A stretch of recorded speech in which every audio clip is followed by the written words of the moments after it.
বাদশাকে বলেন, বাদশা ঠিক আছে, তোমার কি মুজিজা তুমি দেখতে চাও তুমি আমাকে বলো।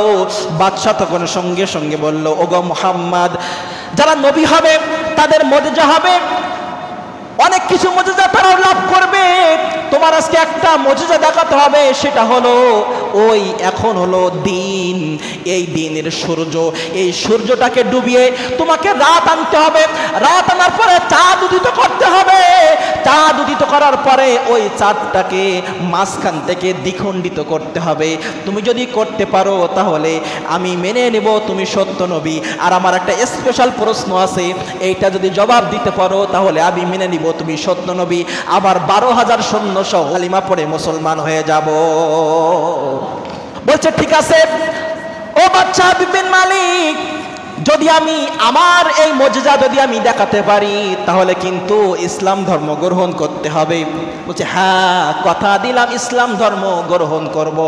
আল্লাহর নবীজি সঙ্গে সঙ্গে সূর্যকে বলল, সূর্য ডুবে যাও, সূর্য সঙ্গে সঙ্গে ডুবে গেল। আর বললেন রাত উদিত হও, রাত হইল। আর বললো চন্দ্র তুমি চলে আসো, চন্দ্র চলে আসলো। চন্দ্রকে বললো, চন্দ্র আঙ্গুল দিয়ে ইশারা করলো, চন্দ্র 2 ভাগ হয়ে যাও, চন্দ্র 2 ভাগ হয়ে গেল। আল্লাহু আকবার! ক্ষমতা দিয়েছেন কে?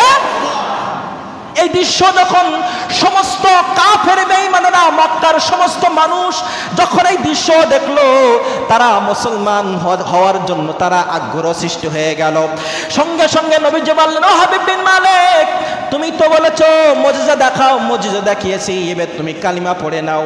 হাবিব বিন মালিক বলছে, আমার আরেকটা প্রশ্ন আছে, সেটা নবী ছাড়া কেউ বলতে পারবে না। ও মুহাম্মদ, আমার টাকা আছে, অর্থ আছে, সম্পদ আছে, কোনো কিছুর অভাব নাই, কিন্তু আমার মনে বড় একটা কষ্ট আছে। কিসের জন্য এই কষ্ট? তুমি যদি বলতে পারো কালিমা পড়ে মুসলমান হয়ে যাব। নবী সাল্লাল্লাহু আলাইহি সাল্লামের উপরে কুরআনুল কারীম আল্লাহ তাআলা নাজিল করেছেন, সে বিষয়েও আল্লাহ তাআলা আমাদের জানিয়ে দিচ্ছেন। আল্লাহ রাব্বুল আলামিন বলেন, ওয়া আমিনু বিমা উনজিলা আলা মুহাম্মাদিন ওয়া হুয়াল হাক্কু মির রাব্বিহিম। আল্লাহ রাব্বুল আলামিন বলেন, আমি আমার নবীর উপরে মুহাম্মাদের উপরে আমি যে কোরআন অবতীর্ণ করেছি, এটা তোমাদের রবের পক্ষ থেকে, এটাই হলো সত্যবাদী কিতাব, এটাই হলো সত্য কিতাব। মুহাম্মাদের উপরে আমি যে কিতাব অবতীর্ণ করেছি। আল্লাহ রাব্বুল আলামিন বলেন, এই কোরআন যদি তোমরা মানতে পারো, কোরআন যদি তোমরা মানো, তাহলে তোমাদের জন্য কি পুরস্কার আছে। আল্লাহ তাআলা বলেন, কানাত লাহুম জান্নাতুল ফিরদাউসি নুজুলা। কোরআন যদি তোমরা মানতে পারো তাহলে আমি তোমাদের জন্য জান্নাতুল ফিরদাউসের মতো পুরস্কার তোমাদের দান করে দিব। বিশ্বনবী সাল্লাল্লাহু আলাইহি সাল্লামের বয়স যখন 40 বছর পড়বে, 40 বছর পরে নাই, এমন সময় বিশ্বনবী সাল্লাল্লাহু আলাইহি সাল্লাম আল্লাহ তাআলার পক্ষ থেকে নবুয়াত লাভের জন্য আরবের এত রাহাজানি, অন্যায়, অবিচার, জুলুম, নির্যাতন নবীজি সাল্লাল্লাহু আলাইহি সাল্লামের সহ্য হয় না। নবীজি ছোট থেকে তো ভালো পথে ছিলেন, সত্যের পথে ছিলেন, হকের পথে ছিলেন। নবীজি সাল্লাল্লাহু আলাইহি সাল্লাম যুবক বয়স থেকে শুরু করে অন্যায় দেখলে সেখানে প্রতিবাদ করে তুলতেন। এভাবে করে আল্লাহর নবীজির অন্তরে একটা অন্যরকম একটা সৃষ্টি আবির্ভাব হলো। নবীজি সাল্লাল্লাহু আলাইহি সাল্লাম হীরা পর্বতে একত্রিত, মানে একাগ্র, মানে নিজে একা থাকতে চাচ্ছেন। দুনিয়ার বুকে তার ভালো লাগে না, নির্জনে একা তিনি ধ্যান করার জন্য হীরা গুহায় তিনি চলে গেলেন। হীরা গুহা 3 মাইল উঁচা। একজন সুস্থ মানুষের হীরা গুহায় উঠতে 55 মিনিট সময় লাগে। কয় মিনিট? 55 মিনিট সময় লাগে একটা সুস্থ মানুষের হীরা গুহায় উঠতে। এই হীরা গুহায় বিশ্বনবী সাল্লাল্লাহু আলাইহি সাল্লাম ধ্যানে মগ্ন ছিলেন। এই হীরা গুহায় বিশ্ব নবী সাল্লাল্লাহু আলাইহি সাল্লামের স্ত্রী বিবি মা খাদিজা রাদিয়াল্লাহু তাআলা এই হীরা গুহায় প্রত্যেক দিন নবীজি সাল্লাল্লাহু আলাইহি সাল্লামের জন্য খাবার নিয়ে হীরা গুহায় উঠতেন। একটা সুস্থ মানুষের কয় মিনিট সময় লাগে? 55 মিনিট। আর মা খাদিজা রাদিয়াল্লাহু তাআলা তিনি প্রত্যেক দিন ওই পাহাড় বেয়ে বেয়ে তিনি উঠতেন। খাদিজা রাদিয়াল্লাহু তাআলা বিশ্বনবী সাল্লাল্লাহু আলাইহি সাল্লামের সাথে যখন বিবাহ হলো, এই বিয়ের আগে খাদিজা রাদিয়াল্লাহু তাআলা মক্কায় শ্রেষ্ঠ ধনীদের মধ্যে তিনি একজন ধনী ছিলেন। নবীজি সাল্লাল্লাহু আলাইহি সাল্লামের সাথে যখন বিবাহ হলো, নবীজি সাল্লাল্লাহু আলাইহি সাল্লামের ঘরে যখন আসলেন, সমস্ত কিছু আল্লাহর পথে তিনি দান করে দিলেন। এক পর্যায়ে খাদিজা রাদিয়াল্লাহু তাআলার পায়ে সুন্দর একটা জুতা পরবে, এই জুতা তিনি কেনার জন্য টাকা ছিল না, ভালো পোশাক পরবে, তিনি ভালো পোশাক পরতেন না। এভাবে করে পায়ে কাপড় জড়িয়ে হীরা গুহায় বিশ্ব নবী সাল্লাল্লাহু আলাইহি সাল্লামের জন্য তিনি দৈনন্দিন খাবার নিয়ে যেতেন কাফেরদের চোখ ফাঁকি দিয়ে। এভাবে করে হঠাৎ করে একদিন খাদিজা রাদিয়াল্লাহু তাআলা প্রথম দিন যখন বিশ্ব নবী সাল্লাল্লাহু আলাইহি সাল্লামের হীরা গুহায় চলে গেলেন, আল্লাহর নবীজি সাল্লাল্লাহু আলাইহি সাল্লাম নামাজরত অবস্থায় ছিলেন। খাদিজা রাদিয়াল্লাহু তাআলা বলেন, ইয়া রাসূল, বসেছিলেন পিছনে। নবীজি নামাজ শেষ করে খাদিজা রাদিয়াল্লাহু তাআলাকে বললেন, খাদিজা তুমি এতক্ষণ বসে আছো, তুমি কি এখনো খাও নাই? বলে, ইয়া রাসূলুল্লাহ আমি খাই নাই, আপনি খান নাই, আমি কিভাবে খাই? আমি খাদিজা খোদার জন্য যদিও মারা যাই, আপনাকে না খায় আমি খাদিজা কখনো খেতে পারি না, আমি কখনো খেতে পারি না। আপনি আমার স্বামী, আপনাকে রেখে আমি খেতে পারি না। কি ভালোবাসাটা না ছিল! খাদিজা রাদিয়াল্লাহু তাআলা বিশ্ব নবী সাল্লাল্লাহু আলাইহি সাল্লামকে অত্যন্ত ভালোবাসতেন। হঠাৎ করে খাদিজা রাদিয়াল্লাহু তাআলা আরেকদিন নবী হীরা গুহায় যাওয়ার জন্য তিনি পাহাড়টা চড়তে শুরু করলেন। নবীজি সাল্লাল্লাহু আলাইহি সাল্লামের সাথে হযরত জিবরাইল আলাইহিস সালাম কথা বলছেন হীরা গুহার ভিতরে। হঠাৎ করে জিবরাইল আলাইহিস সালাম বললেন, ইয়া রাসূলুল্লাহ, ইয়া হাবিবাল্লাহ, খাদিজা আপনার জন্য যে কষ্ট করে, আপনার প্রতি যে ভালোবাসা, আপনার প্রতি যে মহাব্বত, এই মহাব্বতে এই ভালোবাসায় খুশি হয়ে আল্লাহ রাব্বুল আলামিন স্বয়ং খাদিজাকে সালাম জানিয়েছে। আল্লাহ তাআলা স্বয়ং খাদিজা রাদিয়াল্লাহু তাআলাকে সালাম দিয়েছেন। একটু ভাবতে হবে, স্বয়ং মালিক সালাম দিচ্ছে, তাহলে কত প্রিয় আল্লাহ তাআলার কাছে পৌঁছে গেলেন। জিবরাইল আলাইহিস সালাম বলেন, ইয়া রাসূলুল্লাহ, শুধু তাই নয়, খাদিজা রাদিয়াল্লাহু তাআলা আসলে বলবেন শুধু আল্লাহ তাআলা নয়, আমি জিবরাইলও খাদিজা রাদিয়াল্লাহু তাআলার প্রতি খুশি হয়ে আমি তাকেও সালাম জানিয়ে দিলাম, তাকে আমি সালাম জানালাম। জিবরাইল বলে, ইয়া রাসূলুল্লাহ, আমি চলে যাচ্ছি, খাদিজা আসতেছে। খাদিজা রাদিয়াল্লাহু তাআলা যখন গুহার ভিতরে যখন ঢুকে পড়লেন, আল্লাহর নবীজি বললেন, খাদিজা তোমার জন্য আজ একটা খুশখবরই আছে, খুশির সংবাদ আছে। ইয়া রাসূলুল্লাহ, কিসের খুশির সংবাদ?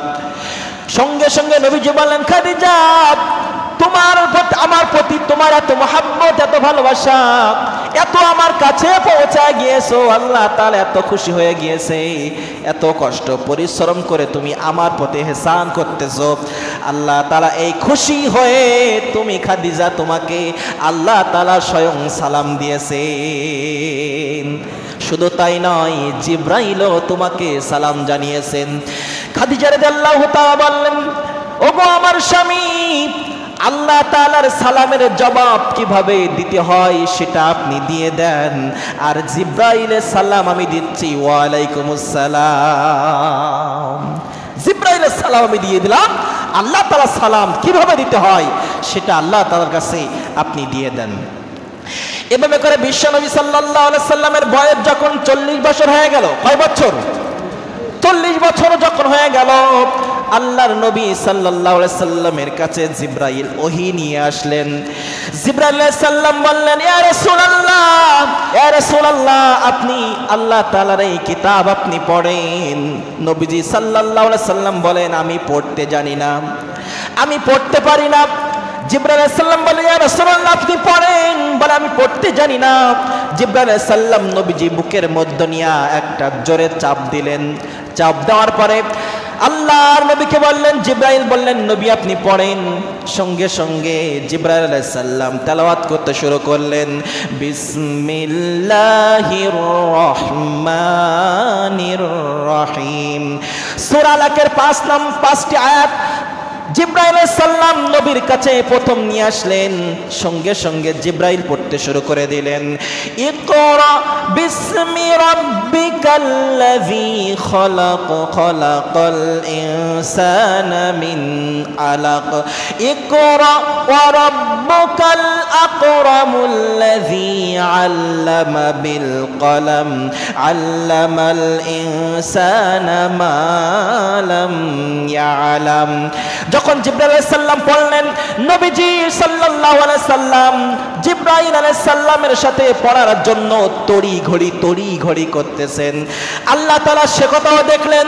আল্লাহ রাব্বুল আলামিন দেখে নবীজিকে বললেন, ইয়া রাসূলুল্লাহ, আপনি তড়ি ঘড়ি করেন না। ওগো আমার নবী, আপনি তড়ি ঘড়ি করেন না। আল্লাহ তাআলা বললেন, ইন্না আলাইনা জামআহু ওয়া কুরআনাহু। আল্লাহ তাআলা বললেন, ও নবী, আপনি জিবরাইলের সাথে কোরআনুল কারীম মুখস্থ করার জন্য আপনি তড়ি ঘড়ি করেন না।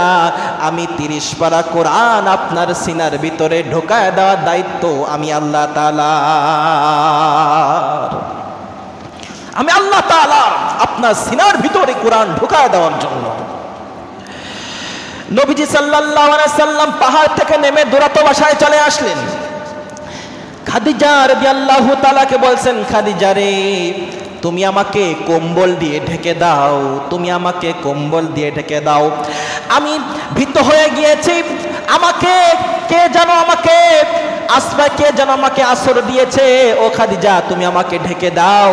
খাদিজা রাদিয়াল্লাহু তাআলা বললেন, ওগো আমার প্রাণের স্বামী, আপনাকে কোন জিন শয়তান আপনাকে আসর দিতে পারে না। তার কারণ আপনি মানুষের হক মেরে খান না, আপনি বিধবাদের আপনি আশ্রয় দেন, মানুষদেরকে আপনি সহযোগিতা করেন। আপনার জিন শয়তান আপনাকে আসর দিতে পারে না। এভাবে করে বিশ্বনবী সাল্লাল্লাহু আলাইহি সাল্লামের উপরে যখন কোরআনুল কারীমের আয়াত যখন নাজিল হলো, আল্লাহ তাআলা বললেন, নবী আপনি কোরআন দিয়ে মানুষদের মাঝে দাওয়াত দেন। কোরআন দিয়ে যখন মানুষদের মাঝে দাওয়াত দেওয়ার কথা আল্লাহ তাআলা বললেন, সর্বপ্রথম বিশ্বনবী সাল্লাল্লাহু আলাইহি সাল্লাম মা খাদিজার কাছে গিয়ে বললেন, খাদিজা রে, আমার কাছে কোরআনুল কারীমের আয়াত নাজিল হয়েছে। আল্লাহ তাআলা আমাকে নবী হিসাবে বাছাই করেছেন। আমি আল্লাহর নবী, তুমি কি আমার এই পয়গামের, আমার নবুয়াতের স্বীকৃতি কি তুমি দিবে? খাদিজা রাদিয়াল্লাহু তাআলা দু চোখের পানি ফেলায়া কাঁদতে শুরু করে দিলেন, ইয়া রাসূলুল্লাহ, আমি আপনার সাথে 15টি বছর আমি সংসার করতেছি, 15টি বছর আমি আপনার সাথে আছি। ইয়া রাসূলুল্লাহ, আমি কখনো দেখি নাই আপনার এই জবান দিয়ে আপনি কখনো মিথ্যা কথা বলেছেন, এমন কখনো মিথ্যা কথা বলতে আমি দেখি নাই। ইয়া রাসূলুল্লাহ, ইয়া হাবিবাল্লাহ, আপনি সত্য, আপনি মিথ্যা হতে পারেন না, এ কথা বলে আর কাঁদে। সঙ্গে সঙ্গে নবীজি বললেন, ও খাদিজা, তুমি কাঁদো কেন? তুমি স্বীকৃতি কি দিবা না? খাদিজা বলে, ইয়া রাসূলুল্লাহ, আমি আর দেরি করব না, আপনি আমাকে পড়া দেন, লা ইলাহা ইল্লাল্লাহু মুহাম্মাদুর রাসূলুল্লাহ সাল্লাল্লাহু আলাইহি ওয়াসাল্লাম। খাদিজা রাদিয়াল্লাহু তাআলা সর্বপ্রথম ইসলাম ধর্ম গ্রহণ করলেন। এরপরে বিশ্ব নবী সাল্লাল্লাহু আলাইহি সাল্লাম হযরত আবু বকরের কাছে চলে গেল। আবু বকরকে বলা, আবু বকর, ও ও আবু বকর, আল্লাহ তাআলা আমার উপরে কোরআনুল কারীম নাজিল করেছে, তুমি কি আমার নবুয়তের স্বীকৃতি কি তুমি দিবা? আমার নবুয়তটাকে তুমি কি স্বীকার করবা?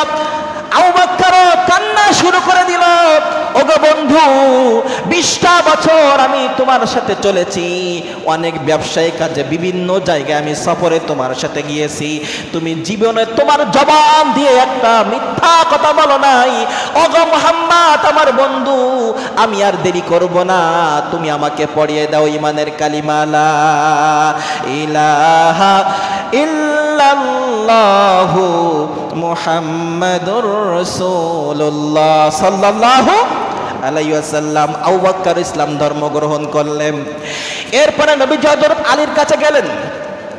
আলীর কাছে গিয়ে বলেন, আলী, আল্লাহ তাআলা আমার উপরে কোরআনুল কারীম নাজিল করেছে, আমি পয়গম্বর, আমি আল্লাহর নবী, তুমি কি এই কালিমা তুমি কি গ্রহণ করবা? নবুয়তের স্বীকৃতি কি তুমি দিবা? আলী রাদিয়াল্লাহু তাআলা বললেন, ওগো আমার বড় ভাই, আপনি আমাকে যত আদর করেছেন আমার মা বাবা তত আদর করে নাই। আপনি আমাকে এত স্নেহ ভালোবাসা আদর সম্মান আপনি দিয়েছেন, আপনি সত্য নবী, কোনো সন্দেহ নাই। নির্দ্বিধায় আমি আপনাকে চিনি, নির্দ্বিধায় আমি আপনার কালিমার ঘোষণা দিয়ে দিলাম, আমি হযরত আলী মুসলমান গ্রহণ করলাম, কালিমা পড়ে নিলাম। সুবহানাল্লাহ। আলী রাদিয়াল্লাহু তাআলা কালিমা পড়ে নিলেন। এভাবে করতে করতে আজ দিন দিন যখন এই কালিমা মানুষদের মাঝে পৌঁছায় দেওয়ার সঙ্গে সঙ্গে মুসলমানদের সংখ্যা যখন বাড়তে শুরু করে দিল, তা আস্তে আস্তে কাফের বেঈমানদের মাথা ঘুরে গেল। মুহাম্মদ কি দাওয়াত দেয়, দিন দিন যত দিন যায় তত কালিমার দাওয়াত বেড়ে যায়। আজকে দেখেন সত্য পথে যারা আছে, কোরআনের পথে যারা আছে, দলে দিন দিন তাদের দলের লোক কিন্তু আরো ভারী হচ্ছে। কথা বলেন ঠিক না বেঠিক? নবীজি সাল্লাল্লাহু আলাইহি সাল্লাম প্রথম ছিলেন একা, আস্তে আস্তে করে বাড়তে বাড়তে 1 2 3 4 করতে করতে নবীজি সাল্লাল্লাহু আলাইহি সাল্লাম বিরাট এক সংখ্যা লোক আল্লাহর নবীর পিছনে চলে এসেছিল। এই জন্য সত্য পথে যারা থাকবে তাদের বিজয় সুনিশ্চিত। সত্য পথে যারা থাকবে, হকের পথে যারা থাকবে, আল্লাহ তাআলা স্বয়ং তাদের বিজয় দান করে দিবে। জোরে বলি সুবহানাল্লাহ। একটু ভালো করে খেয়াল করবেন, ঢাকায় বিশ্ববিদ্যালয়ে যে ডাকসু নির্বাচন হয়েছে, যারা শিবির করে, তারা শিবির থেকে যারা নমিনেশন নিয়ে যারা ডাকসু নির্বাচনে দাঁড়িয়েছিল, আর তারা তাদের বিপক্ষে যারা দাঁড়িয়েছিল, অর্ধেকের বেশি হয়ে তারা বিজয় লাভ করেছে। তাদের পাস ধরতে পারে নাই। এটা কিন্তু শুধু মানুষদের কাজের জন্য হয় নাই, এটা তাদের ব্যবহার আচরণ, এটা তাদের ম্যান্ডেট। তারা মানুষদের ভিতরে ঢুকে পড়েছিল, মানুষদের অন্তরে জায়গা করে নিয়েছিল, কারণ তাদের ভিতরে ইসলাম আছে, ঈমান আছে, কোরআনের শিক্ষা আছে। তারা অন্যায় করে না, জুলুম করে না। মানুষ জানে এদের হাতে যদি ওই ঢাকা বিশ্ববিদ্যালয়ের ক্ষমতা যদি এদের হাতে থাকে, তাহলে নারীরা নিরাপদ থাকবে, আমাদের কথাগুলো তারা মেনে নিবে, সে অনুযায়ী তারা বাস্তবায়ন করবে। এই জন্য ঢাকা বিশ্ববিদ্যালয়ে ছাত্র শিবিরের কাছ থেকে তারা ক্ষমতা কেড়ে নিতে পারে নাই। কথা বলেন ঠিক না বেটি? তারা বিজয় লাভ করেছে, তাদের পাস ধরতে পারে নাই। গতকালকে জাহাঙ্গীরনগর বিশ্ববিদ্যালয় প্রথম পর্যায়ের সমস্ত পদ ছাত্র শিবির দখল করেছে। জোরে বলি সুবহানাল্লাহ। ইসলাম মানে তারা কোরআন মানে আল্লাহর পথে থাকে। এই জন্য ইসলামের পথে যারা থাকবে তারা বিজয় লাভ করবে। আল্লাহ তাআলা স্বয়ং তাদের জন্য সহযোগিতা করবেন, সাহায্য করবেন। আমার বন্ধুগণ, এভাবে করে যখন কালিমা নবীজির উপরে যখন কোরআনুল কারীমের এই আয়াতগুলো যখন তেলাওয়াত শুরু হয়ে গেল, নাজিল শুরু হয়ে গেল, আল্লাহর নবীজি সাল্লাল্লাহু আলাইহি সাল্লাম যখন এই কোরআনুল কারীম তানার হুজরার ভিতরে তেলাওয়াত করে, আবু জেহেল, আবু সুফিয়ান, উতবা, সাইবা এরা বিশ্ব নবী সাল্লাল্লাহু আলাইহি সাল্লামের হুজরার পাশে যে সারা রাত ধরে কোরআনুল কারীম তেলাওয়াত শুনতেন। এত মধুর তেলাওয়াত তারা আর কখনো আগে শুনে নাই। নবীজি সারা রাত ধরে তেলাওয়াত করতেন, তারা সারা রাত ধরে শুনতো, কখন যে সকাল হয়ে যেত তারা টের পাইতো না। এভাবে করে হঠাৎ করে কাফের বেঈমানেরা আবু জেহেল, আবু সুফিয়ান উতবা, শাইবা, এরা চারজনে চার কোণে দাঁড়িয়ে গেল। কোরআনুল কারীম নবীজির মুখে তেলাওয়াত শুনতে শুনতে সকালে হয়ে গেল, ফজরের আজান হয়ে গেল। তারা চিন্তা করলো এখনো যদি আমরা শুনি তাহলে সাধারণ জনগণ আমাদের দেখে ফেলবে, আমাদের নেতাগিরি ছুটে যাবে। তারা দ্রুত চলতে শুরু করলো। এক পর্যায়ে একটু অন্ধকার ভাব, তারা যাইতে যাইতে একে অপরের পায়ে বেঁধে বেঁধে তারা পড়ে গেল। এই তুমি কে? বলে আমি আবু জেহেল। এই তুমি কে? বলে আমি আবু সুফিয়ান। এই তুমি কে? আমি উতবা, আমি শাইবা। এই তোমরা এখানে কেন? বলছে আমরা এসেছি ঠিক আছে, কিন্তু আপনি এখানে কেন? আপনি আমাদের বড় নেতা, আপনি এখানে কেন? যে মুহাম্মদ কি একটা তেলাওয়াত করে কোরআনুল কারীম, এত মধুর লাগে। আমরা যে মনে করেন যে আমাদের কারীদের মুখ থেকে যে কথা তেলাওয়াতগুলো শুনি কত সুন্দর লাগে, তাহলে কারীদের মুখে যদি এত সুন্দর লাগে, এত মধুর লাগে, তাহলে যার উপরে কোরআন নাজিল হয়েছে তার মুখ দিয়ে শুনলে কত মধুর লাগবে। বলল আপনি এসেছেন কেন? ও বলল আপনি এসেছেন কেন? তারা বলল ঠিক আছে, কাল থেকে আর কিন্তু আসা যাবে না। বলছে ঠিক আছে, আপনি যদি না আসেন আমরাও আসবো না। পরের দিন আবার রাত হয়ে গেল, আল্লাহর নবীজি কোরআনুল কারীম তেলাওয়াত শুরু করে দিলেন। আবার কাফেররা চিন্তা করলো আজ তো আবু জেহেল বলেছে, আবু জেহেল চিন্তা করলো আবু সুফিয়ান ওরা তো বলেছে আজকে ওরা আসবে না, আজকে আমি একা একা যে প্রাণ ভরে কোরআন তেলাওয়াত শুনবো। আবু সুফিয়ানও বলছে আজকে তো আমাদের নেতা আবু জেহেল যাবে না, আজকে আমি একা একা যে প্রাণ ভরে শুনবো। এভাবে করে সব নেতারা এভাবে করে চিন্তা ভাবনা করে চার কোণে চারজন দাঁড়িয়ে গেল। আবার যখন ফজরের আজান হয়ে গেল, তারা যখন আবার একসাথে বাহিরে চলে আসবে, আবার একসাথে দেখা। কি ব্যাপার, তোমরা তো বলেছিলে কাল থেকে আর আসবে না, আজকে আসছো কেন? বল নেতা তুমি বলতেছো, তুমি কেন আসছো? তুমিও তো বলেছিলে আসবে না, কেন আসছো? সঙ্গে সঙ্গে তারা বলে এভাবে হবে না, আমরা যদি এই কোরআনের ভিতরে আকৃষ্ট হয়ে যায়, কোরআনের প্রতি আমাদের এত মহাব্বত তৈরি হয়ে যায়, তাহলে তো আমাদের সাধারণ মানুষ আমাদের নেতা বলে আর মানবে না। কি করা যায়? তারা দারুণ নদওয়ার, তারা পার্লামেন্ট বসালো। পার্লামেন্টের ভিতরে তারা আইন পাশ করলো যে মুহাম্মাদের কোরআন আর শোনা যাবে না, মুহাম্মাদের দাওয়াত আর শোনা যাবে না। তারা সিদ্ধান্ত গ্রহণ করলো। কি সিদ্ধান্ত?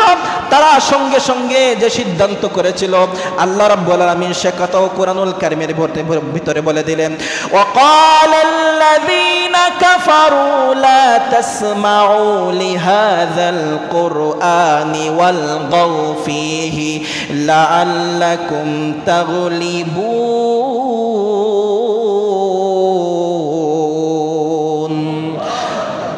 41 নম্বর সূরা সূরা হামিদ সূরা 26 নম্বর আয়াতে কারিমার ভিতরে আল্লাহ রাব্বুল আলামিন বলেন কাফেররা বলেছিল এই কোরআন তোমরা শ্রবণ করো না, কোরআন যেখানে হয় ঠিক সেখানে তোমরা হট্টগোল বাঁধিয়ে দাও, ঝামেলা সৃষ্টি করে দাও। এভাবে করে তারা কালিমার দাওয়াত নবীজি সাল্লাল্লাহু আলাইহি সাল্লাম যখন দেওয়া শুরু করে দিল, তাদের কালিমার দাওয়াত নবীজির কালিমার দাওয়াত কাফেররা বন্ধ করতে পারে না। এক পর্যায়ে তারা চিন্তা ভাবনা করলো আমরা যখন মুহাম্মাদের কালিমা এত চেষ্টা করার পরেও আমরা কালিমা বন্ধ করতে পারি না, দাওয়াত বন্ধ করতে পারি না, তাহলে আমরা বাহিরের দেশের সাহায্য নিব। কি করবে? বাহিরের দেশের সাহায্য নিব। আমাদের সমাজেও খুনি শেখ হাসিনা যখন নিজের বুদ্ধিতে আটতে পারে নাই ইসলামী আন্দোলন কর্মীদেরকে, তারা সেই খুনি শেখ হাসিনা কিন্তু ওই বাহিরে খুনি মোদির সহযোগিতা নিয়েছিল। ঠিক তেমনি করে খাপে খাপে খাপ মমতাজের বাপ মিলে গেলে বুঝবেন কতটা লোকসান আর কতটা লাভ। যেমন আবু জেহেল বাইরে দেশে সাহায্য নিতে চাইছে, খুনি শেখ হাসিনাও কি চাইছিল? বাহিরের দেশে সাহায্য। তাহলে ও কালে আবু জেহেল, একালে আবু জেহেল। ভালো করে বুঝবেন বললে তাহলে বাইরের দেশের সাহায্য আমাদের নিতে হবে। আমরা মুহাম্মদকে আটতে পারলাম না, সেই সময় বাইরের পার্শ্ববর্তী এলাকার বাইরের দেশে একজন শাসক ছিল হাবিব বিন মালিক, সিরিয়ার একজন বড় কাফের শাসক। এই হাবিব বিন মালিককে চিঠি লিখতে হবে, সে যেন এসে মুহাম্মাদের দাওয়াতটাকে বন্ধ করতে পারে, মুহাম্মাদের দাওয়াতটাকে বন্ধ করে, এই জন্য তার কাছে চিঠি লিখতে হবে।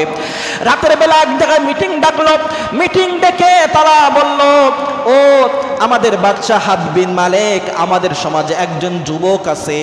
এই যুবক বাপ দাদার ধর্মকে পরিত্যাগ করে নতুন ধর্ম কথা বলে মানুষদেরকে বিভ্রান্ত করতেছে। আমরা অনেক চেষ্টা করেছি, বন্ধ করতে পারি নাই। আপনি এসে একটু তাকে একটু বন্ধ করে দেন, তার দাওয়াতটা কমায় দেন, দাওয়াতটা স্থগিত করে দেন। এভাবে করে তারা চিঠি লিখলো সিরিয়ার ওই প্রেসিডেন্ট হাবিব বিন মালিক বাদশার কাছে যখন পৌঁছায় গেল, বাদশা তখন সঙ্গে সঙ্গে ওই চিঠি পাওয়া মাত্র 12,000 সৈন্যকে বলল, তোমরা তৈরি হয়ে যাও, আমরা মক্কার দিকে তৈরি হব। মক্কায় নাকি এক যুবক আবির্ভাব হয়েছে, এই যুবকের নাম মুহাম্মদ। সে কালিমার দাওয়াত দিয়ে তার ধর্ম থেকে মানুষদেরকে বিভ্রান্ত করতেছে, আমরা তার উচিত শিক্ষা দেওয়ার জন্য যাব। এভাবে করে 12,000 সৈন্য নিয়ে হাবিব বিন মালিক মক্কায় চলে আসলো। আসার পরে হাবিব বিন মালিক তার একজন সৈন্যকে বলল, যাও যাও, মুহাম্মদকে যেখানে পাবে সেখান থেকে ধরে নিয়ে এসো। সময় তো হয়ে গেছে, শেষ করে দেই। হ্যাঁ, সময় হয়ে গেছে না? মুহাম্মদকে ধরে নিয়ে এসো। কথা বলতে গিয়ে অনেক সংক্ষিপ্ত করে দিচ্ছি, অনেক লম্বা কথা, সহজে অল্প সময়ের ভিতরে বলা যায় না। মুহাম্মদকে যখন ধরে নিয়ে আসার কথা বলা হলো, মুহাম্মদ সাল্লাল্লাহু আলাইহি সাল্লামের কাছে ওই লোকটা চলে গেল। নবীজি নামাজরত অবস্থায় আছেন। হঠাৎ করে নামাজ শেষ করে ওই লোকটা বলল, ওই সৈন্য বলল, মুহাম্মদ, বিদেশ থেকে হাবিব বিন মালিক আমাদের বাদশা এসেছে, বাদশা তোমাকে ডাকে, তোমাকে সেখানে যেতে হবে। আমার নবী কি এ কথা শুনে ভয় পেয়েছিলেন? সবাই বলি, আমার নবী এক চুল পরিমাণ ভয় পান নাই। নবীজি সাল্লাল্লাহু আলাইহি সাল্লাম বললেন, ঠিক আছে আমি যাব। নবীজি ওখান থেকে আস্তে আস্তে করে ওই সৈন্যর সাথে আসা শুরু করে দিল। খাদিজা রাদিয়াল্লাহু তাআলা দেখলেন, দেখে বলে, ইয়া রাসূলুল্লাহ, আপনি কোথায় যান? আল্লাহর নবী বলেন, খাদিজা, ওই সিরিয়া থেকে হাবিব বিন মালিক জালিম বাদশা এসেছে, আল্লাহর এই দিন মক্কার জমিন থেকে চূর্ণ বিচূর্ণ করে দিতে চাই, এই জন্য সেখানে আমাকে ডাকছে, সেখানে আমি যাচ্ছি। খাদিজা রাদিয়াল্লাহু তাআলা আল্লাহ তাআলার কাছে দোয়া করলেন, ও মালিক, তোমার এতিম বন্ধু, তোমার এতিম নবী, আমার স্বামী, তোমার এতিম বন্ধু হাবিব বিন মালিকের ডাকে তিনি যাচ্ছে। দুনিয়ার কোনো মানুষ কিন্তু তার সাহায্যকারী নয়, তুমি একমাত্র সাহায্যকারী, তুমি তোমার বন্ধুকে তুমি হিফাজত করো। এভাবে করতে করতে যেতে যেতে আবু বকর রাদিয়াল্লাহু তাআলার সাথে দেখা হয়ে গেল। আবু বকর বলে, ইয়া রাসূলুল্লাহ, আপনি কোথায় যান? নবীজি বললেন, ও আবু বকর, হাবিব বিন মালিক কালিমার দাওয়াত বন্ধ করার জন্য আমাকে ডেকেছে, আমি সেখানে যাচ্ছি। আবু বকর রাদিয়াল্লাহু তাআলা বলেন, ইয়া রাসূলুল্লাহ, আপনি সেখানে একা যেতে পারবেন না, আমিও আপনার সাথে যেতে চাই। আপনার গায়ে যদি একটা নখের আঁচড় দিতে চাই, তাহলে আমি আবু বকরের দেহে যতক্ষণ পর্যন্ত রক্ত আছে ততক্ষণ পর্যন্ত কেউ আপনার আঘাত করতে পারবে না, কেউ আপনার আঘাত করতে পারবে না। এভাবে করে সঙ্গে সঙ্গে আল্লাহর নবীজি চলে গেলেন। আল্লাহর নবীজি যখন ওই জায়গায় যখন পৌঁছায় গেলেন, সঙ্গে সঙ্গে একটা চেয়ারে আবু জেহেল বসা ছিল, আর একটা চেয়ারে হলো হাবিব বিন মালিক বসা ছিল। নবীজি সাল্লাল্লাহু আলাইহি সাল্লামের জন্য কোনো চেয়ারে রাখে নাই। হঠাৎ করে আল্লাহর নবীজি সাল্লাল্লাহু আলাইহি সাল্লাম যখন ওই মজলিসে পৌঁছায় গেলেন, হাবিব বিন মালিক আল্লাহর নবীকে দেখে তিনি চেয়ার ছেড়ে দাঁড়িয়ে গেলেন। বলছে, ও মুহাম্মদ, এই চেয়ারে বসো। আবু জেহেল বলল, ও হাবিব বিন মালিক, তোমাকে নিয়ে এসেছি মুহাম্মাদের বিচার করার জন্য। মুহাম্মাদকে অপমান আমরা করব, কিন্তু তুমি তাকে সম্মান দিচ্ছ। হাবিব বিন মালিক বলছে, আমি কখন মুহাম্মাদের চেহারার দিকে তাকিয়ে কখন জানি আমি চেয়ার থেকে উঠে গিয়েছি, আমি নিজেও বলতে পারি না। বন্ধুগণ, ভালো করে খেয়াল করবেন, নবীজি সাল্লাল্লাহু আলাইহি সাল্লাম সুযোগ পাইলেন, হঠাৎ করে তিনি চেয়ারে বসে গেলেন। এদিকে আবু জেহেল একটা চেয়ারে বসা, হাবিব বিন মালিক দাঁড়িয়ে আছে। হাবিব বিন মালিককে দাঁড়িয়ে থাকা দেখে আবু জেহেল আর বসতে পারলেন না। আবু জেহেল উঠে বলেন, হাবিব বিন মালিক আপনি বসুন। সম্মান দেওয়ার মালিক কে? আল্লাহ তাআলা সম্মান দেওয়ার মালিক। এভাবে করে হাবিব বিন মালিক বলছে, মুহাম্মদ সাল্লাল্লাহু আলাইহি সাল্লাম, শুনেছি তুমি নাকি নবুয়তের দাবি করতেছো, তুমি নাকি নবী দাবি করতেছো। ও মুহাম্মদ, নবুয়তের দাবি যে করবে, নবী যে দাবি করবে, সেই ব্যক্তির কাছে ওহী থাকা লাগবে, মুজিজা থাকা লাগবে। তুমি যদি মুজিজা দেখাতে পারো তাহলে মেনে নেব, আমি তো মেনে নেব তুমি নবী। আর আমার একটা স্পেশাল প্রশ্ন আছে, এই জবাব যদি দিতে পারো, এই জবাব যদি তুমি দিতে পারো, তাহলে আমি সহ আমার 12,000 সৈন্য কালিমা পড়ে মুসলমান হয়ে যাব। নবীজির কাছে যখন একথা বললেন, তখন নবীজি বললেন, ঠিক আছে, আমার অল্প একটু সময় দাও। নবীজি সাল্লাল্লাহু আলাইহি সাল্লাম সময় চেয়ে নিয়ে হঠাৎ করে আল্লাহর নবী আবু কুবাইস নামক একটা পাহাড়ে ওখানে চলে গেলেন, গিয়ে সিজদায় পড়ে গেলেন। সিজদায় পড়ে আল্লাহ তাআলার কাছে দোয়া করলেন। আমার নবী তো সাধারণ কোনো নবী নয়, আমার নবী তো ওহী ছাড়া কোনো কথা বলে না। আল্লাহ রাব্বুল আলামিন বলেন, ওয়া মা ইয়ানতিকু আনিল হাওয়া ইন হুয়া ইল্লা ওয়াহয়ু ইউহা। আমার নবী ওহী ছাড়া কোনো কথা বলে না। নবীজি আবু কুবাইস নামক পাহাড়ে চলে গেলেন, পাহাড়ে গিয়ে সিজদায় পড়ে গেলেন। হঠাৎ করে আল্লাহ তাআলা জিব্রাইলকে পাঠিয়ে দিলেন, যাও জিব্রাইল আমার নবীজির কাছে সংবাদ নিয়ে যাও, নবীজিকে বলে দাও, ইয়া রাসূলুল্লাহ আপনি কাঁদেন না, মাথা উঁচু করেন, আল্লাহ তাআলা আজকে আপনার পক্ষে আছে। আল্লাহ তাআলা বলে দিয়েছেন, আসমান জমিন চন্দ্র সূর্য সব কিছু নবী আজকে আপনার জন্য আপনার নিজের হাতে আয়ত্ত করে দিয়েছে।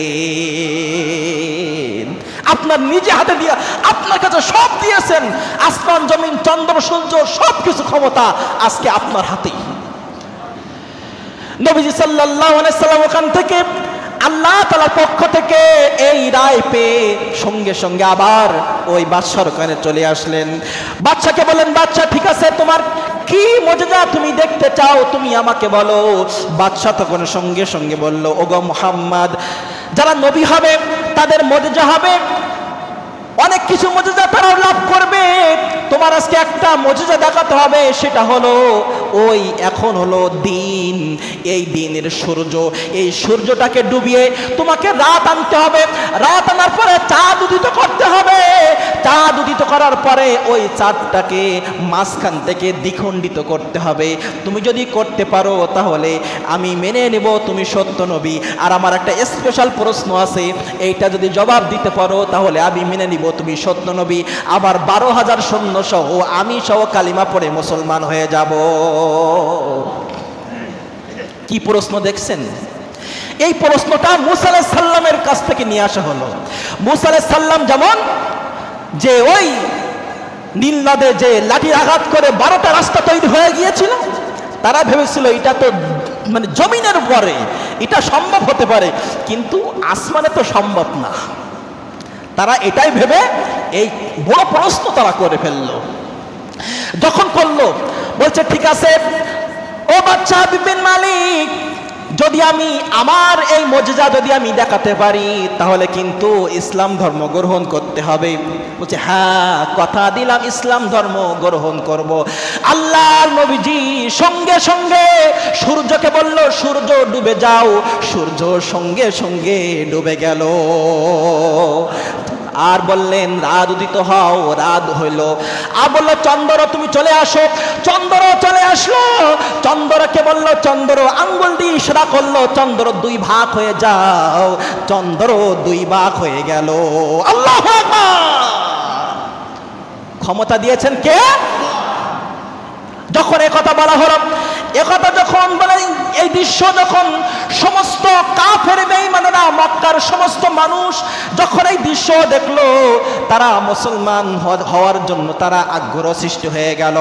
সঙ্গে সঙ্গে নবীজি বললেন, ও হাবিব বিন মালিক, তুমি তো বলেছো মুজিজা দেখাও, মুজিজা দেখিয়েছি, এবার তুমি কালিমা পড়ে নাও। হাবিব বিন মালিক বলছে, আমার আরেকটা প্রশ্ন আছে, সেটা নবী ছাড়া কেউ বলতে পারবে না। ও মুহাম্মদ, আমার টাকা আছে, অর্থ আছে, সম্পদ আছে, কোনো কিছুর অভাব নাই, কিন্তু আমার মনে বড় একটা কষ্ট আছে। কিসের জন্য এই কষ্ট? তুমি যদি বলতে পারো, কালিমা পড়ে মুসলমান হয়ে যাব।